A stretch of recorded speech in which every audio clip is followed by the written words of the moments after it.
Edis TV yang sangat mengerti agama Islam memberi pesan kepada Anda, Ruben Onsu. Sesuai ajaran Muhammad, Anda harus menyuruh istri Anda, Sarwenda, menyusui Betran supaya Anda tidak cemburu lagi. Itu kata Muhammad, ada dalilnya.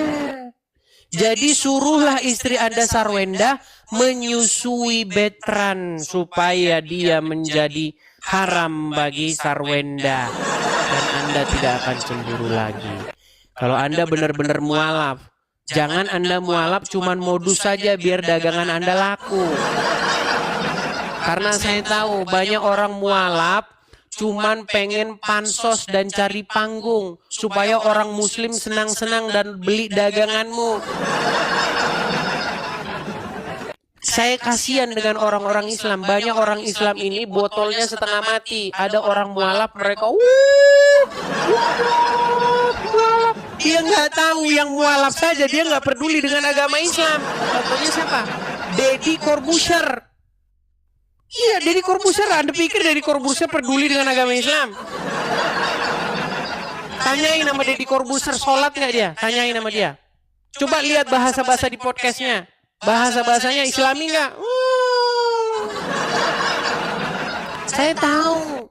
Dulu Deddy Corbuzier itu nggak ada dulu anunya, subscribersnya nggak ada. Ada kamu pikir subscribers dia nggak ada?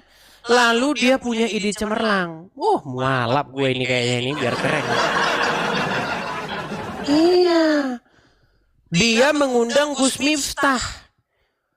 Mualafnya pengen disiarkan di beberapa stasiun televisi. Tapi stasiun televisi sudah baca gelagatnya Deddy Corbuzier. Tapi orang Islam, Corbuzier mualaf. Channel dia laku dagangannya. Kamu lihat aja dari cara dia ngomong Deddy Corbuzier. Setelah dia masuk Islam, ada nggak dia ke ustad-ustatan, dahinya kehitam-hitaman? Ada nggak? Ada. Ada, dia pakaiannya langsung cingkrang-cingkrang begitu kayak Arie Untung.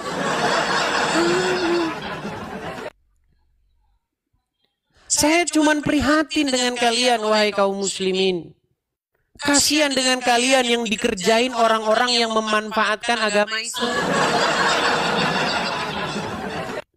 Kasih naik ada Zaki.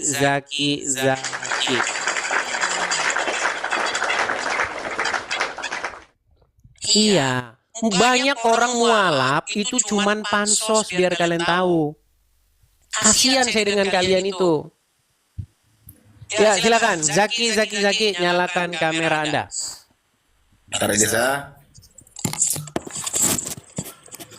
Ya, mau bahas apa ini lagi, Zaki? Apa cerita kok ribut kali? Cerita bagaimana Muhammad menyuruh hal-hal yang mesum. Ada aja pula bahasa ya. Ada. Mesum. Coba, kalau Anda punya istri kan? Udah, Edis. Oke. Bayangkan kalau istri Anda disuruh menyusui pria lain yang sudah dewasa. Berarti orang yang menyuruh istri Anda melakukan seperti itu adalah orang yang menyuruh istri Anda berbuat mesum, betul? Iyalah pula kalau seperti itu caranya. Oke. Benarkah Muhammad menyuruh hal yang serupa dengan itu? Nggak ada. Nggak ada. Seorang wanita bernama Sahlah. Sebentar. Seorang wanita bernama Sahlah datang menemui Muhammad perihal adanya kecemburuan di raut wajah suaminya karena ada pria lain yang tinggal bersama dengan mereka di rumah. Seperti misalnya Sarwenda, istrinya Ruben, ada laki-laki lain di rumah itu selain Ruben, namanya Bertrand atau apa? Bertrand. Anak angkatnya itu, Edis. Iya, anak angkatnya. Persis kejadiannya begitu, persis kayak begitu kejadiannya. Lalu Sahlah ini mengadu kepada Rasulullah, ya Rasulullah, Wajah suamiku itu merengut cemberut. Keriting wajah suamiku itu. Karena ada laki-laki lain di rumah. Padahal laki-laki itu anak angkat dia. Namanya Salim. Lalu apa kata Muhammad? Tahu nggak apa kata Muhammad kepada Sahlah itu? Apa katanya? Susuilah si Salim itu. Disuruh disusui. Lalu Sahlah terheran-heran dengan perintah Muhammad yang cetar membahana. Ya Rasulullah. Astagfirullah ya Rasulullah. Bagaimana saya susui? Si Salim itu sudah dewasa. Dia sudah berjanggut. Muhammad tersenyum dan berkata, saya tahu bahwa dia sudah dewasa. Singkat cerita, disusuilah si Salim itu oleh Sahlah. Dan si Sahlah melapor kembali kepada Rasulullah. Ya Rasulullah, sekarang suamiku tidak cemburu lagi. Bayangin ceritanya, bayangin. Itu fakta atau cerita dongeng? Fakta atau cerita dongeng? Baik. Itulah sebab musababnya Anda masih Islam, Zaki. Kita tampilkan. Kita sampai capek kita menampilkan hadis ini, teman-teman. Sungguh nekat yang nyata mereka. Perhatikan. Itu sahih atau tidak tuh apa Adik Edis? Ini bukan cuman sahih, mutawatir. Diriwayatkan dalam banyak hadis-hadis. Nih ya. Perhatikan. Ini hadis pertama. Dari Aisyah dan seterusnya, kita ambil intinya saja nih ya. Sesungguhnya Salim telah balik dan akalnya pun sebagaimana umumnya orang dewasa. Dia berada di rumah kami. Sedangkan aku menyangka bahwa pada diri Abu Huzaifah, suaminya dia, ada kecemburuan. Berkenaan dengan hal itu, bagaimana yang demikian itu? Nabi bersabda kepadanya, susuilah dia, maka kamu menjadi haram kepadanya. Dan akan hilanglah sesuatu yang ada pada diri wajah suamimu, Abu Huzaifah. Lalu Sahlah pulang. Kemudian ia berkata, sungguh aku telah menyusuinya, maka hilanglah sesuatu pada diri Abu Huzaifah. Satu, hadis riwayat Muslim. Hadis kedua, ya dari Aisyah dan seterusnya. Aisyah mengatakan, tidakkah ada pada diri Rasulullah terdapat suri teladan yang baik? Ya, istri Abu Huzaifah pernah berkata, ya Rasulullah, sesungguhnya Salim keluar masuk rumahku, sedang ia kini telah dewasa. Sedang ada pada diri Abu Huzaifah terdapat sesuatu terhadapnya. Yang demikian itu bagaimana? Kemudian Rasulullah bersabda, susuilah dia. Hadis kedua. Hadis ketiga. Sahlah berkata, bagaimana aku menyusuinya? Sedangkan ia adalah seorang laki-laki yang sudah besar. Maka Rasulullah tersenyum lalu bersabda, aku tahu bahwa dia itu laki-laki yang sudah besar. Kurang berapa banyak hadisnya? Iya, Anda terherman-herman kan sekarang? Ternyata kelakuan Nabiku kayak begini. Itu dulu para sahabat mengutip hadis itu Edis, itu dari orang yang sudah tua renta. Jadi hadis itu diambil dari riwayat Muslim tadi ya. Itu hadis tidak sahih hadis. Palsu. Bukan palsu, tidak sahih. Karena diambil dari orang tua yang udah renta yang mulai pikun. Pikun lupa artinya. Berarti tidak benar isi hadis itu. Bisa dibilang seperti itu. Oke. Seperti pernyataan saya. Ketika seseorang sungguh-sungguh mendalami agama Islam, sungguh-sungguh belajar hadis, maka dia akan menyimpulkan bahwa isinya berupa kebohongan, betul? Bisa dibilang seperti itu. Artinya benar yang saya katakan. Jika Anda sungguh-sungguh belajar hadis, sungguh-sungguh mendalaminya pada suatu malam, maka keesokan paginya Anda akan menelpon tukang loak dan berkata kepadanya, wahai tukang loak, tolong bawa buku ini dari rumahku dan buatlah ini untuk bungkus pecel. Betul? Betul atau tidak? Tidak seperti itu, Edi. Loh. Berarti Anda ingin menyimpan buku-buku yang memfitnah Muhammad. Bukan semuanya hadis itu tidak benar. Karena Ada Anda juga belum belajar. Ini saya ajarin satu, belum yang lain. Gimana Anda ini? benar, tapi kan hadis itu tidak semuanya benar dan tidak semuanya salah. Tidak Edi. semuanya benar karena Anda belum membaca semuanya. Kalau Anda membaca semuanya, semuanya tidak benar. Mana sih Anda ini? Karena hadis itu kan banyak-banyak kan kata dari para sahabat yang mengutip dari Rasulullah kata-katanya kan. Tapi kalau firman Allah baru benar semua. Kalau hadis itu banyak orang tua yang udah pikun, yang udah seperti ini lupa ingatan dia, makanya dikutip itu menjadilah hadis itu seperti itu, nggak sempurna. Baik. Jadi hadis-hadis banyak berisi kebohongan, betul? Bisa bilang seperti itu ya. Dan Anda senang menyimpan buku yang berisi kebohongan itu di rumah Anda. Nggak. Kalau begitu benar yang saya katakan. Dalam waktu yang tidak lama lagi, Anda akan panggil itu tukang loak. Tahu tukang loak kan? Tukang pengepul barang bekas? Kemulung ya. Iya, pasti Anda akan panggil mereka.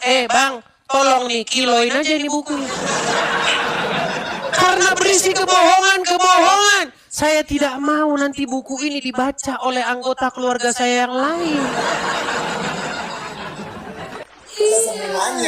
Bukan semuanya, Adik Edis, bukan semuanya seperti itu. Ada juga yang benar. Satu-satu kali lah hadis itu diambil dari riwayat. Makanya yang- Buya, begini, cerita dari hadis itu saja sudah penuh dengan kebohongan. Buya Sakur pernah membuat satu kajian khusus bagaimana hadis-hadis itu tidak bisa dipercaya. Dia berkata begini, konon kabarnya, ya, Bukhari, seorang yang membukukan hadis, itu meneliti 600.000 hadis selama 16 tahun. Ayo sekarang kita pakai kalkulator. Kita tunjukkan kebohongan yang membangun agama Islam ini. Semua cerita agama Islam itu semua berisi kebohongan. Kita pakai kalkulator. Adik Edis, dalam 6.000 itu 2.000 yang Benar. sahih. Kita pakai kalkulator dulu, Bang. Dengar ya, Zaki. 600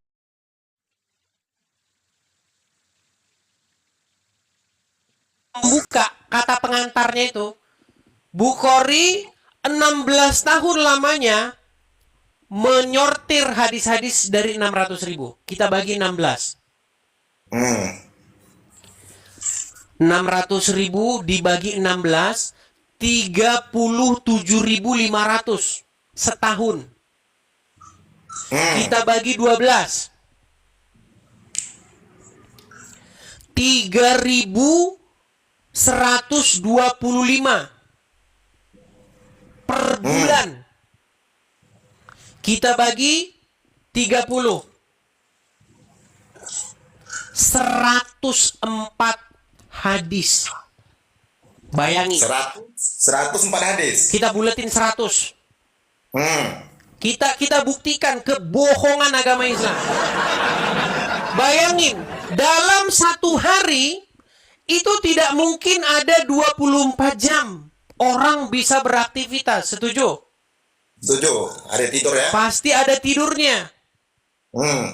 Kita bikin orang tidur 8 jam. Kita bikin Bukhari nggak punya kerjaan selain daripada menyeleksi hadis. Zaman dulu belum ada sepeda motor. Zaman dulu masih naik onta, betul? Zaman dulu belum ada HP untuk menelpon, untuk verifikasi. Bener nggak lu ngomong gini, bro? Betul nggak, bro? Kalau zaman sekarang tinggal kita telepon. Zaman dulu masih naik onta. Bayangin. Dalam satu rantai periwayat, biasanya ada beberapa orang. Fulan berkata kepada Fulan, kata si Fulan, kata si Fulan, kata si Fulan. Bayangin, sehari dia bisa menyelesaikan 100 hadis. Masuk akal nggak? Satu hari 100 hadis. dari 600.000 tadi yang dibagi tadi. 600.000 kita bagi 16 tahun. 16 tahun kita bagi 12. 12 kita bagi 30. Jatuhnya per hari dia harus menyortir 100 hadis. Masuk akal nggak? Terlalu banyak itu ya. Makanya kata Buya Sakur, jangan takut murtad. Bagaimana kita mau menyelis 100 hadis sehari? Nemuin orang-orangnya saja sudah berapa lama? Saya rasa untuk yang waras saja paling sehari itu bisa menyelesaikan 3 hadis. Itu belum tentu, itu udah capek banget. Karena kita harus nemuin si fulan. Bener nggak lu ngomong begini? Kata si fulan begini, kata si fulan begitu. Sejak kapan 100 hadis sehari? Saya bilang sama Edis tadi, kalau seperti itu jadinya dalam hadis ini tidak semuanya benar dan tidak semuanya salah. Karena dalam perhitungan 1 hari itu dibagi berarti tidurnya 8 jam, berarti sekitar 12 jam atau 14 jam, 100 hadis. Iya, dalam 12 jam. Bayangin, kita bagi 12. Sisa 12 jam ya. Atau 14 jam aja lah. Kebanyakan 12 kedikitan. Kita bagi 104 tadi ya. 104 kita bagi 14 jam. 1 jam dia nyelesaikan 7 hadis, bayangin. 1 jam 7 hadis. Saya rasa dulu ini si siapa Bukhari dulu dia udah punya jetpacknya GTA. Sebentar ke Abu Hurairah, sebentar ke Aisyah.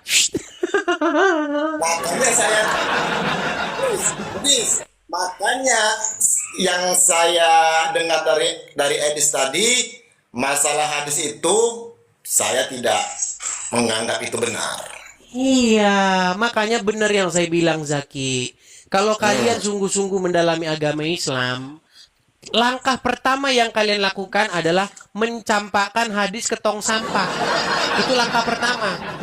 Langkah kedua, Al-Quran pun Anda akan lemparkan ke tong sampah juga. Mau tes nggak? Baik. Di dalam Al-Quran surat Al-Baqarah ayat yang kedua, Zalikal kitabu la raiba fihi hudal lil muttaqin. Betul? Betul. Artinya?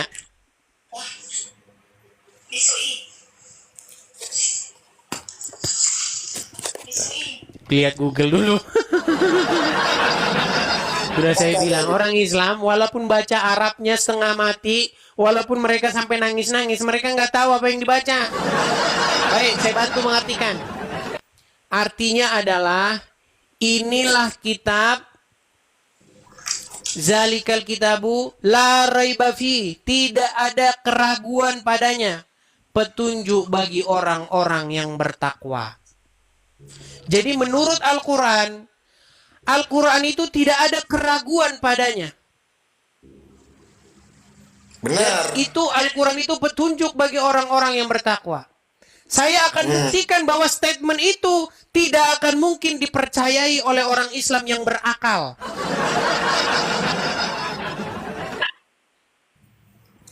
Baik, kita bicara dulu definisi biar kita nggak debat kusir.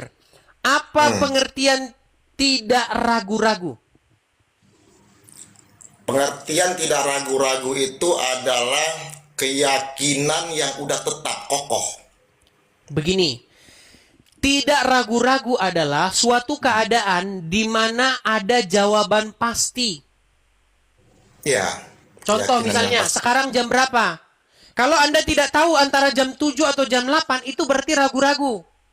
Artinya tidak ada jawaban yang pasti. Ya. Contoh, si Udin udah makan atau belum?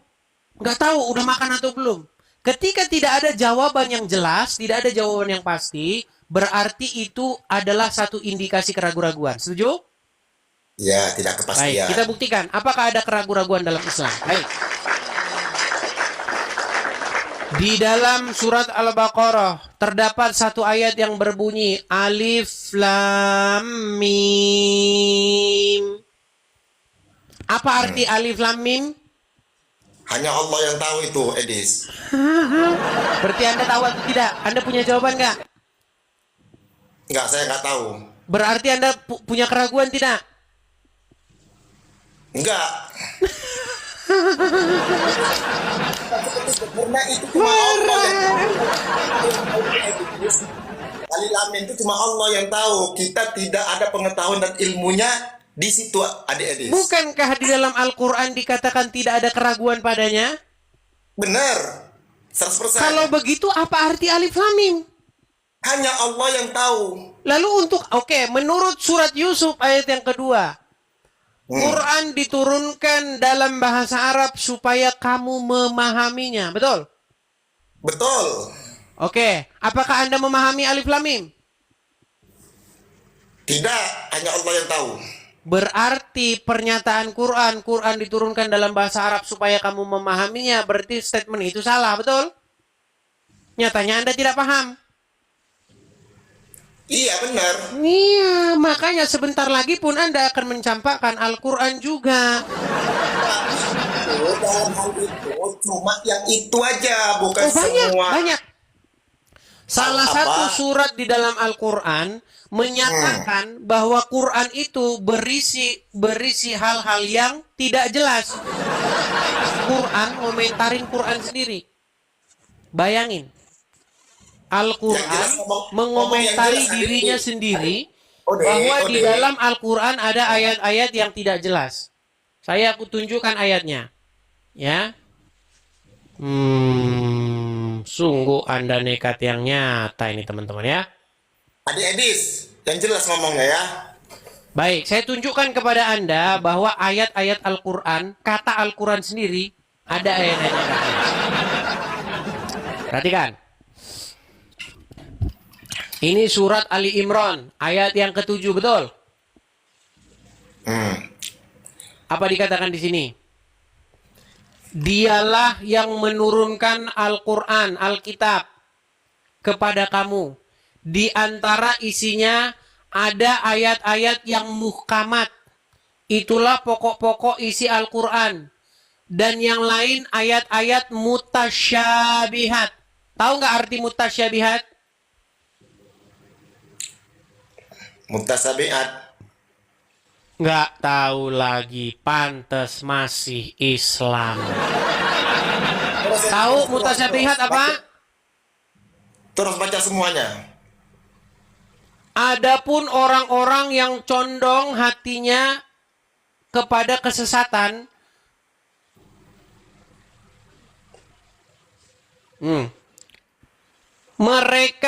mereka mengikuti sebagian ayat-ayat yang mutasyabihat daripadanya untuk menimbulkan fitnah dan untuk mencari-cari takwilnya. Padahal tidak ada yang mengerti takwilnya melainkan Allah. Jadi Quran bilang di dalam Al-Quran tersebut ada ayat-ayat yang tidak jelas, hanya Allah yang tahu. Makanya saya bilang Ali Imran ini ayat 7 ini mustahil ini firman Allah. Ini pasti komentar orang terhadap Al-Quran tapi dimasukkan jadi ayat. Bagaimana mungkin Allah komentarin di dalam isi Al-Quran? Tidak ada yang mengerti kecuali Allah. Ini Allah yang mana lagi? Masa Allah berfirman di dalam Al-Quran tersebut ada ayat-ayat yang tidak dimengerti kecuali oleh Allah. Masa Allah komentarin bahwa ayatnya dimengerti oleh Allah yang lain lagi? Nih, saya tunjukkan apa arti mutasyabihat. Kita baca nih tafsir-tafsirnya, ya. Apa sih yang dimaksud dengan mutasyabihat, Pak Ustadz? Perhatikan. Maka ayat-ayat yang lain yang mutasyabihat. Apa pengertian mutasyabihat? Baik. Nih. Mutasyabihat yang penjelasannya sulit dipahami. Sulit. Padahal Quran diturunkan dalam bahasa Arab supaya kamu memahami. Tidak ada keraguan padanya. Tapi nyatanya Allah malah bilang tidak bisa dipahami. Nih. Sulit dimengerti maknanya. Tidak ambigu sebenarnya bahasanya itu. Tidak jelas. Ya sebagian ya. Iya, berarti Anda mengakui bahwa ada ayat-ayat dalam sebagian dalam Al-Quran yang tidak jelas. Bukan tidak jelas, maksudnya sebagian yang kita nggak mengerti. Oke, macam apakah alif lam. maknanya jelas? Apakah maknanya jelas? Maknanya jelas. Mutasyabihat jelas? Itu cuma orang yang berilmu yang tahu ya, Idis. Nggak ada yang tahu kecuali Allah kok, orang berilmu. Para ulama. Ulama sekalipun tidak tahu apa itu mutasyabihat. Aduh. Apakah Anda akan mengatakan bahwa ada ulama yang tahu arti alif lam mim? Itu udah ke hakikat itu. Iya, berarti tidak tahu, ulama pun tidak tahu, betul? Ya itu udah mendalam tuh Edis. Alif lam mim itu maknanya udah mendalam. Iya, saya pun punya ayat yang sangat mendalam. Tung kriung. Nah, itu ayat saya terkenal itu. Sekarang saya tanya, panggil, kumpulkan jin-jin dan para setan buat ayat semisal yang saya buat, tung kriung. Coba, apa makna tung kriung? Jangankan ulama Anda, saya sendiri aja nggak tahu arti tung kriung itu apa. Iya, itulah mukjizat ayat tung kriung itu. Mana Anda ini? Sebagian tuh Edis. Jadi kan saya ngomong tadi macam alif lam mim tadi yang Anda kasih tahu kepada saya tadi itu memang rahasia Allah. Tungkriung juga itu rahasia, tungkriung. Itu rahasia, kalau sempat itu terbuka, langit-langit akan runtuh itu. Tungkriung ini adalah salah satu ayat pamungkas yang sampai sekarang tidak terpecahkan. Oke lah Zaki, ya Anda.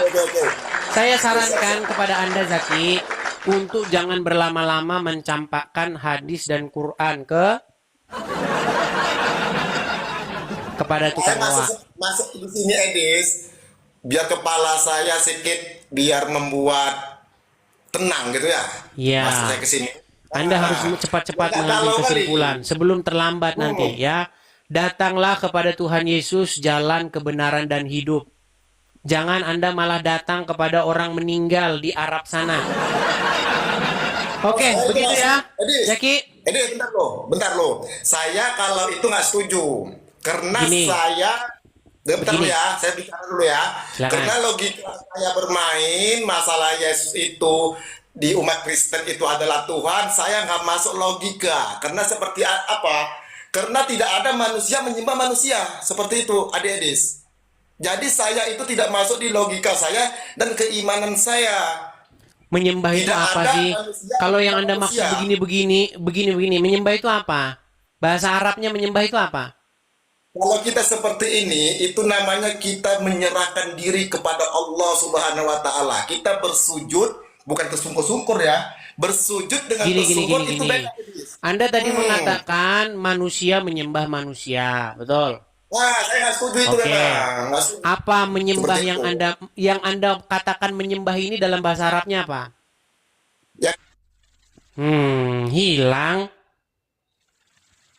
Kenapa Anda hilang, Zaki? Terpental ya, teman-teman.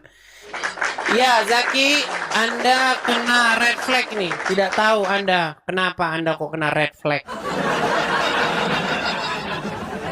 Oke, teman-teman sekalian, kita lanjutkan kembali. Tapi dia masih di sini.